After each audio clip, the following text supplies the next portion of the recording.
Hi everyone, welcome back for chapter 13.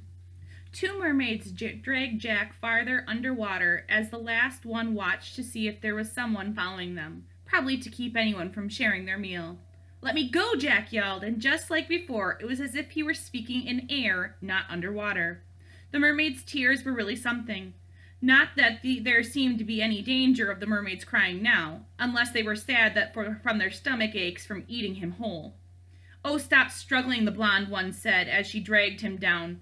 "One merperson is as strong as 3 of you people." "Or 4 of you, specifically," the brunette said from his other arm, shaking her head in disgust. "I get it," Jack said. "You're going to try to kill me with subtle hints. I'm not stupid. I caught that one. I see what you did there." "We've got a real genius on our hands, sisters," the red-headed mermaid said from above them. "However will we outthink him?" Jack glared up at her. "Listen, last time I talked to you 3, you were all 2 oars short of having any oars, so I don't want to hear it." One of the mermaids holding him smacked him hard in the back of the head with her tail. "That was Pan's illusion, you idiot," the blonde said as they approached the seafloor. "You really believed we were that stupid?"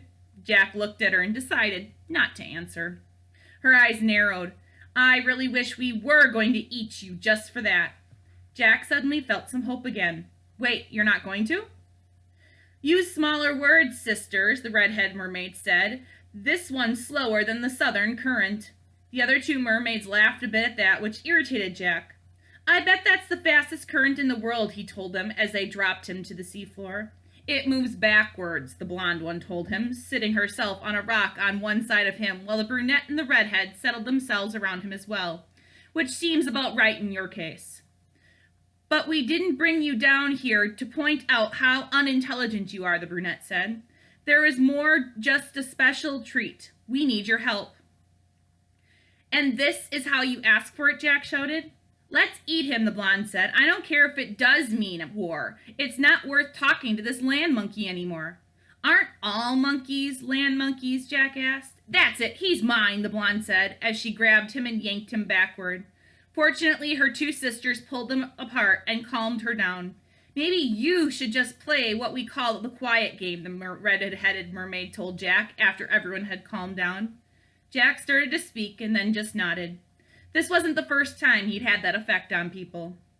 "Pan brought us here almost 40 years ago," the brunette mermaid told him. "He needed actors for his adventures with the children. He found us and the pirate ship above. We were begging Bluebeard to stay away from our father, the Sea King," the redheaded said. "Your father," Jack said. "Your mermaid princesses?" He's talking! "I'm gonna eat him," the blonde shouted. "Yes," the brunette said, answering Jack's question while keeping a close eye on her sister. "But try to stay with me. Bluebeard wants something our father wants to keep away from him at any cost. And when I say any cost, I mean my father would be willing to wipe out our entire species to keep this thing away from Bluebeard." "Wipe us out?" Jack said. "But we're already staying out of the ocean, right now being an exception. How could he hurt us?" "You don't want to know," the brunette said, shivering. "He's done magical experiments with sharks that would give you nightmares." "Either way, that's something you wouldn't want to have to worry about as long as you keep Bluebeard away from our lands," the redhead said. "This isn't a threat, it's a warning.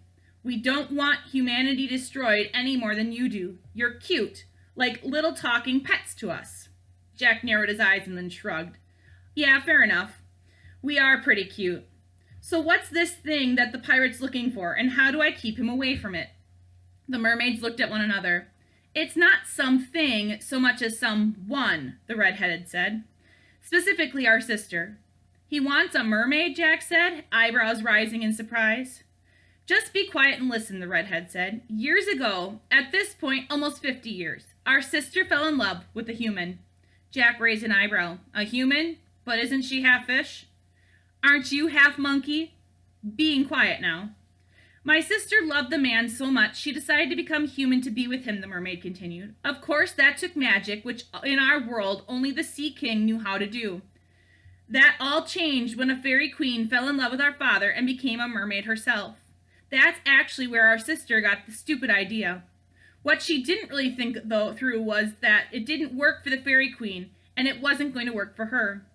I don't know. It seemed to be like a sweet gesture, Jack said, May's smile coming to his mind out of nowhere. A sweet gesture, the mermaid shouted. Giving up everything you are for some man you don't really even know? Well, see, you make it sound all bad when you say it like that. Again, be quiet. Anyway, my sister began visiting this fairy queen, whom most merfolk began to call the sea witch, given that she could perform small acts of magic if you did her favors. After my father rejected her, the sea witch pushed most merfolk away, my sister being the sole exception. The mermaid paused. See, she abandoned her old life for love, and it had blown up in her face. Speaking of sea witches, this one sounds fascinating, Jack said as subtly as he could. Any idea where she is now? You don't want to know, the mermaid said. Anyway, our sister learned some magic from her. Fairy queen magic is musical, and my sister always had a talent for singing. So she learned enough magic to get herself legs, and then went looking for her human. The mermaid sighed. Needless to say, my father wasn't thrilled. In fact, he was so not thrilled with a human stealing away his youngest daughter that he went up after her, took her back, and closed off our world to humans forever. That seems a bit extreme, Jack pointed out. Welcome to my father, the mermaid said. Either way, this pirate Bluebeard seems to have been employed to find our sister for this human. But after many, many failures, our sister sent us to go find Bluebeard.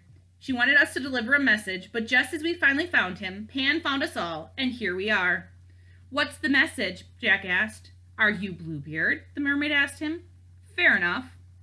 The only message Bluebeard needs to hear is this. Stay away, the mermaid said. He's got some new plan involving the sea witch, but I can tell you right now that it will only lead to bad things. I tell you this for the sake of your entire species. My father is powerful enough to go to war with all of humanity, and you really don't want that happening.